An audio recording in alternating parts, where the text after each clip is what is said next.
Speaking Task 1. You will be asked a question about a familiar topic. You will then have 15 seconds to prepare your response, and 45 seconds to speak. Do you prefer to work under pressure or to have a relaxed environment at work? Provide concrete examples to support your view. Prepare your response after the beep.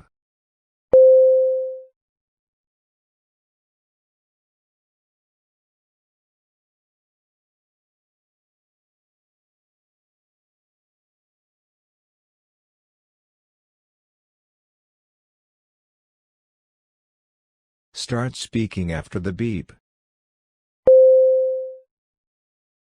I prefer a relaxed environment at work.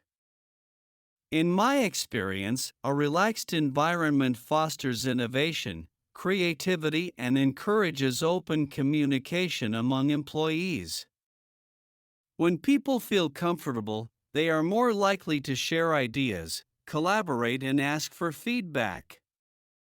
In addition, job stress and pressure can have severe health consequences, including burnout.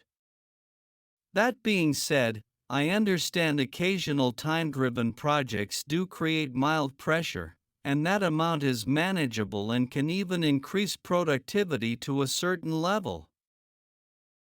Speaking Task 2. You will read a short paragraph and then listen to a conversation between two people.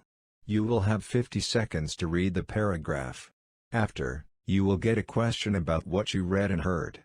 You will have 30 seconds to prepare your response and then 60 seconds to give it.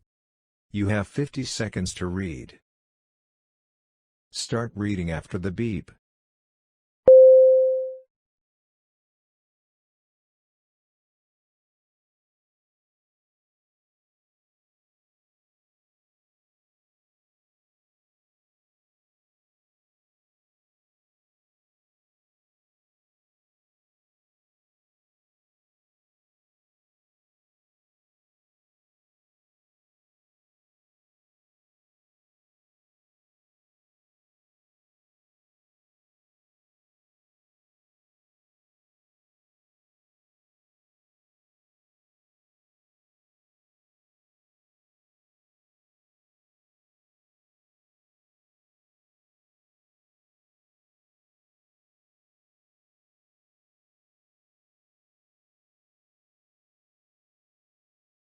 Now listen to the conversation between two people.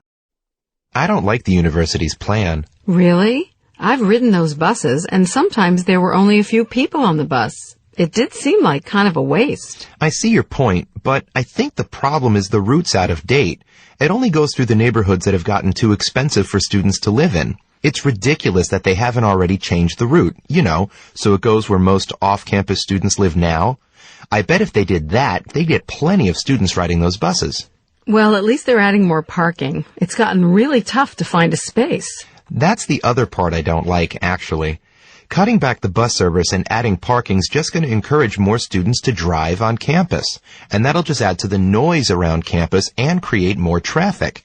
And that'll increase the need for more parking spaces. Yeah, I guess I can see your point. Maybe it would be better if more students used the buses instead of driving. Right. And the university should make it easier to do that, not harder.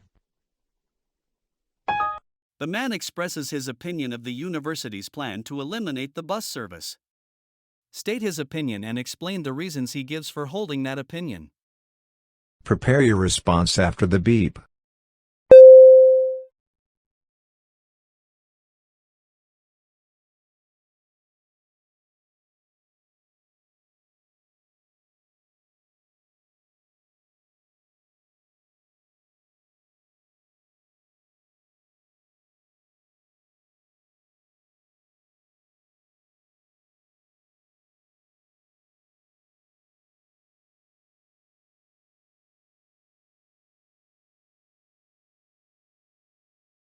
Start speaking after the beep. The man expresses the opinion that he doesn't like the university's plan to discontinue the bus service. He believes that the problem with the buses is that their routes are out of date. He thinks that the buses should go through the neighborhoods where most off-campus students live now, instead of the expensive neighborhoods. He believes that if the university changed the routes to accommodate the students' needs, they would get plenty of students riding the buses. The man also mentions that he doesn't like the plan to add more parking spaces because it will encourage more students to drive on campus. This will lead to more noise, traffic, and the need for even more parking spaces. He suggests that instead of cutting back the bus service, the university should make it easier for students to use the buses.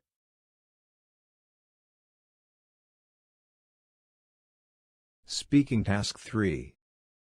You will read a short paragraph about an academic topic, then listen to a lecture about it. You will have 50 seconds to read the paragraph. After, you will get a question about what you read and heard. You will have 30 seconds to prepare your response and then 60 seconds to give it. You have 50 seconds to read. Start reading after the beep.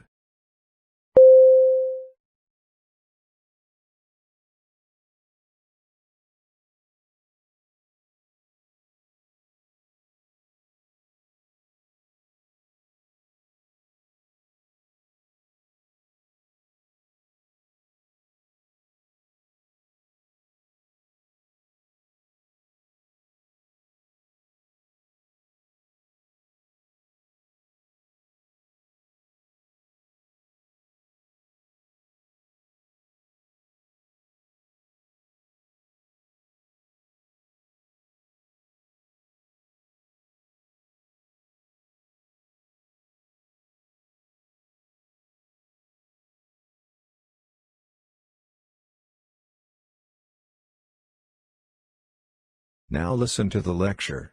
When we're talking about group dynamics, we're referring to patterns of behaviors and interactions that happen between individuals. This discipline wants to study how people interact within a group and how groups form.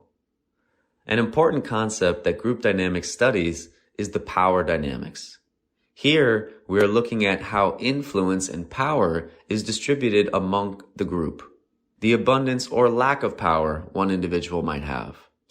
We can differentiate leaders from followers this way. It is probably intuitive for most of you to know that the leader will be the individual who has the highest amount of influence and power.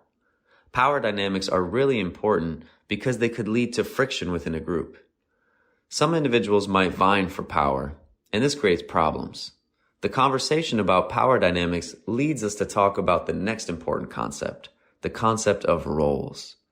Many roles could be assigned within a group, officially or unofficially, in order for the group to achieve its goals. These roles could be as diverse as the environments in which the group might find itself. Power dynamics can decide who gets which role, but also the role that one occupies can increase the power that an individual might have, if they're the only one who can occupy a pivotal role. Imagine a group where the smartest individual had the least amount of power. If the group faces a challenge that requires intelligence, now that weakest individual becomes one that has a lot of power. What are the characteristics of group dynamics? Use points and examples from the lecture. Prepare your response after the beep.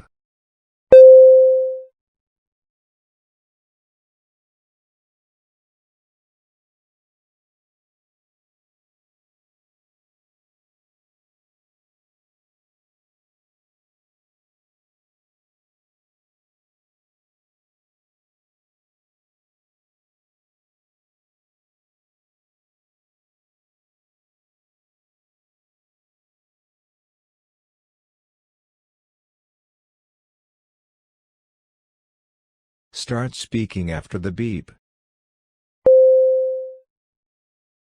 Group dynamics refer to how people interact within a group and how power is distributed among individuals. Power dynamics play a crucial role in determining leaders and followers within a group.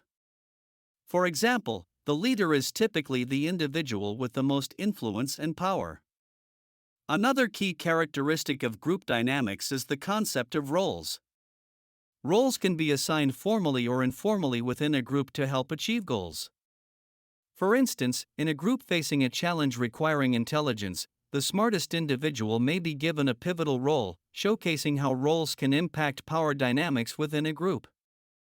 Overall, understanding group dynamics, power dynamics, and roles is essential for successful group interactions and achieving goals efficiently.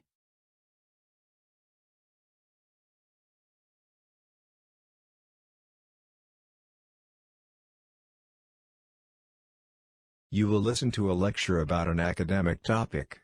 After, you will get a question about what you heard. You will have 20 seconds to prepare your response and then 60 seconds to give it. Now listen to the lecture. Okay, let's talk about how ultrasound works and how it's used in medical diagnosis. To make a long story short, ultrasound is very similar to the sonar devices we discussed last week. Remember the system that emits ultrasonic pulses and listens for reflected pulses from objects in the ocean? Well, ultrasound is really just another type of sonar. The sound waves used in the ultrasound are created by a crystal that moves rapidly back and forth, creating a sound, but you can't hear it because the frequency is so high. The doctor places the device, the transmitter that sends out the sound waves. The doctor puts that on the surface of the skin, so the sound waves are transmitted inside the body. And when this high-frequency sound is directed to a particular area, then the tissue and organs reflect the sound. The patterns of sound that are reflected are processed by a computer, and an image appears on the screen. And that tells the doctor whether there is something unusual there or not. This is very important in the diagnosis of cancer, to know whether a tumor is present, and also as a non-invasive way to monitor the growth of a fetus during pregnancy. Using the main points and examples from the lecture, describe the kind of information that ultrasound can provide, and then explain the way that ultrasound is used in medical diagnosis. Prepare your response after the beep.